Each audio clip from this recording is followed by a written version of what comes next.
Good morning, everybody. Welcome back to 6th Gear Auto. My name is Sam, and today I get to show you guys my new car. Some of you may remember, about probably a month and a half to 2 months ago, I hit a patch of ice in the Spec V, and the car was totaled.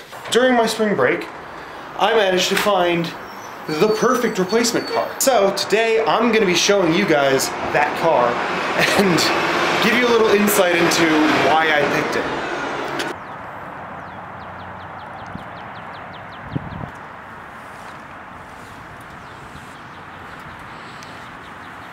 This is the new car. This is a 2008 Nissan Altima SE 3.5 V6 Coupe. It's very hard to find one in the kind of spec this one is, which is black paint with black interior and black leather. Most of them had like a fake wood trim, stuff like that. I actually managed to even find one that was manual. As you'll see, you might recognize this is the old shift knob out of the Spec V that I had. It's the same engine as in the 350Z as in the G35. This is the VQ35DE engine. So, like I said, V6. This is putting out just about 280 horsepower to the front wheels. This is literally a fully loaded car though. So back when this was brand new, it was going for probably around $40,000 because it's got the heated seats, GPS, leather, and what's going to be helpful in the city, backup camera. That is going to be very, very helpful, because I don't know if any of you have seen Pittsburgh, but parking is pretty tight here. And by pretty tight, I mean ridiculously so. It's currently about 113,000 on it. A little bit of bird poop as of today, because I decided to drive to class. But this thing's a good car. And I'll see if I can get a little bit of noise on the exhaust because I'm about to start it up.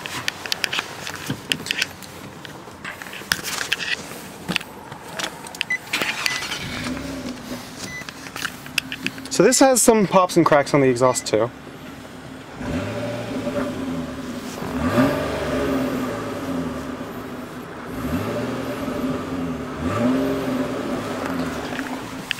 Most likely I'm going to be doing something to this, even if it's just something as minor as like a resonator delete or something.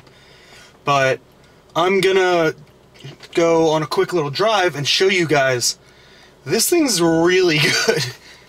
This is, I kind of see this as like Nissan's forgotten sports car. Because they had the 350 and the 370, and they got the GTR, and Infiniti had the G35 and the G37. And this was the same car as those, except front-wheel drive. So I'm gonna go for a quick little drive and show you guys why I love this car so much.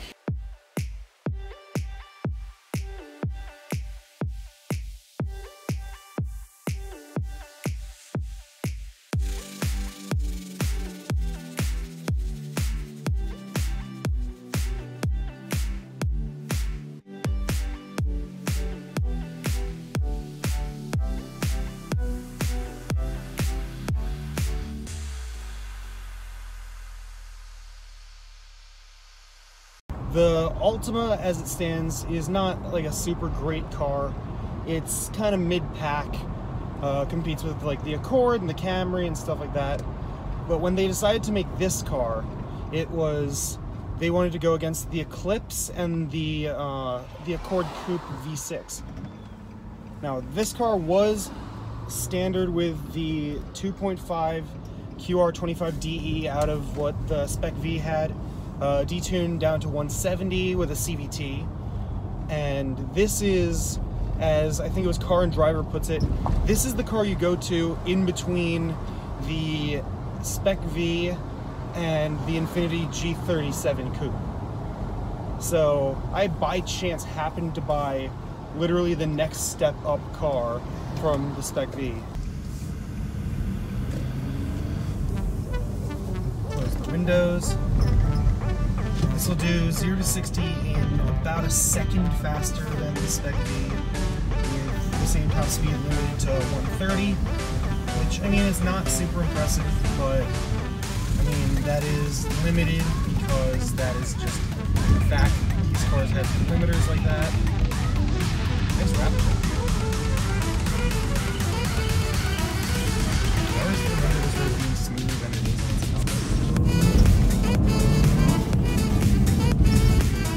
This car, this is kind of exactly what I wanted as my next car. There was one guy who I'd been in touch with him to get this car.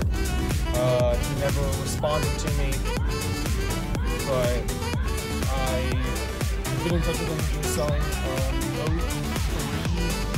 CL55 AMG, which in retrospect would have been terrible idea to buy.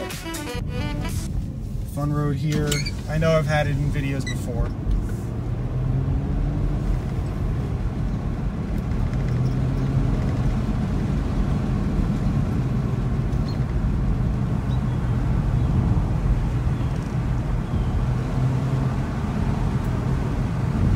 Now, the weird part is this car is really quiet when you don't hit the gas hard, unless you're in neutral, which is when you'll get the burbles between probably about 1,500 and 3,000 RPM. But it's interesting because this is a car that the VQ engine is known to be super modifiable and able to be super loud when you do that. This one from factory, it's not loud, it's not quiet, but it's very much not loud. I'm gonna circle back up towards where the M2 had come from originally. Maybe be able to do a quick acceleration.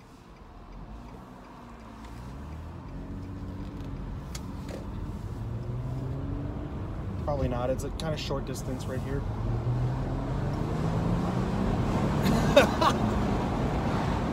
But for a front drive car, you don't expect this thing to punch as hard as it does.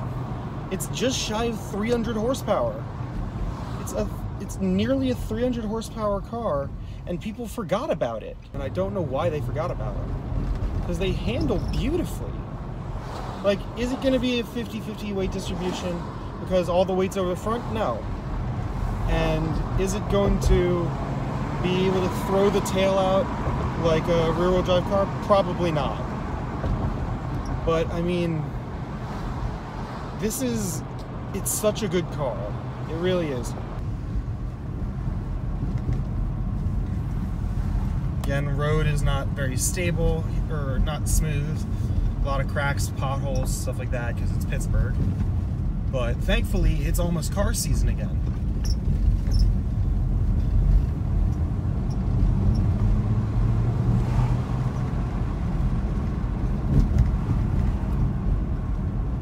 Also, any of the rattling and squeaking, that is, I've got my sunglasses up in the center storage on the ceiling. So that's all that is. Hello there. We've got a Mitsubishi Delica bus. Little right-hand drive diesel Japanese car.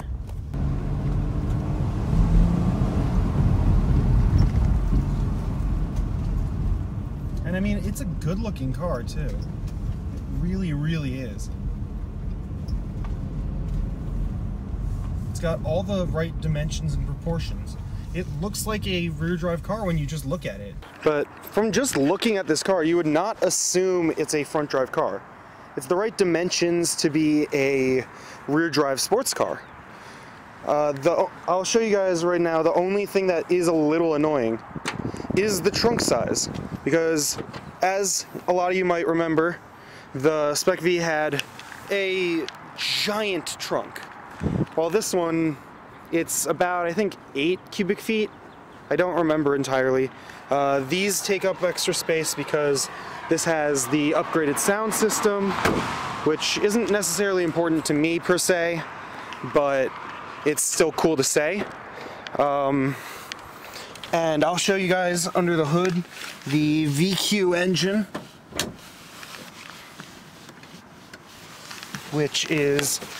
cool also, because I am a big fan of this engine. So right here, the V6 3.5 VQ engine, which this is currently unmodified in every way. This car is bone stock.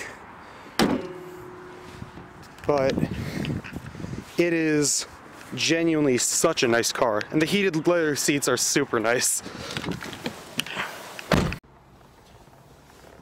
So I know to you guys this might not seem like a super cool car. It's still front drive, but it is a stick. It was, I think, one of 2 cars on my entire list that was a stick. It has a sunroof, which is very nice. I actually managed to keep the same plate as I had on the Spec V. But honestly, what I like the most is how this thing drives, obviously. Because it's nice and sporty when it wants to be, and then is like nice and cushy also. This was probably the best car I could have gotten in terms of reliability, affordability to maintain, things like that. And just that. I mean, that was 3rd gear. I only got to about 4,200 RPM, I think. And it pushes you back in your seat pretty hard. I do need to clean it real bad. I know I should have probably cleaned it before the video. I did not really have time. I went from class back to the apartment, dropped off my bag, and started this video. But it's such a nice car. I love this thing so much already. Back in Squirrel Hill, just driving through now. Because this thing, it's super comfortable again. Like, I liked how sporty the Spec V was. It had the nice Recaro bucket seats, but this has just really nice leather heated seats with some good bolstering. But it's not anything super aggressive, and I'd count this car as a sleeper, just like I did with the Spec V, because you see this, you don't expect it, first of all, to be front drive, which, I mean, a lot of people would say that's a bad thing when it comes to racing. It doesn't really matter, I don't really race ever. But they also don't expect this to be a 6-speed with a V6. They don't expect it to do 0 to 60 in just shy of 5.25 seconds. They don't expect it to hit about 100 within, I think it's 7 seconds. This thing's way more aggressive than I had imagined it when I first went to look at it. And that's saying a lot, because the other cars I looked at, I didn't get to film them, obviously, but it was a modified Mustang GT from 04, so the SN95 body. That was putting out 330 to the rear with an auto 5. There was a Mini Cooper S with a supercharger. There was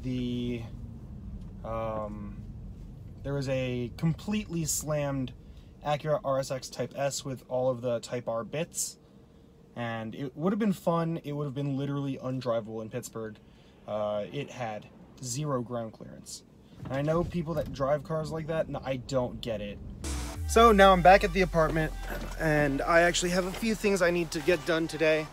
I am going to be going to DC tomorrow, as I did actually 2 weeks ago, for an event where I am singing. But the Altima Coupe is all parked up. I do desperately need to wash this, especially the rear wheel. I don't know why, but I could not have asked to find a better car. Before I end the video, I'd like to just pose the question, what kind of things would you like me to do to the car? I already intend to possibly do exhaust and wheels at some point.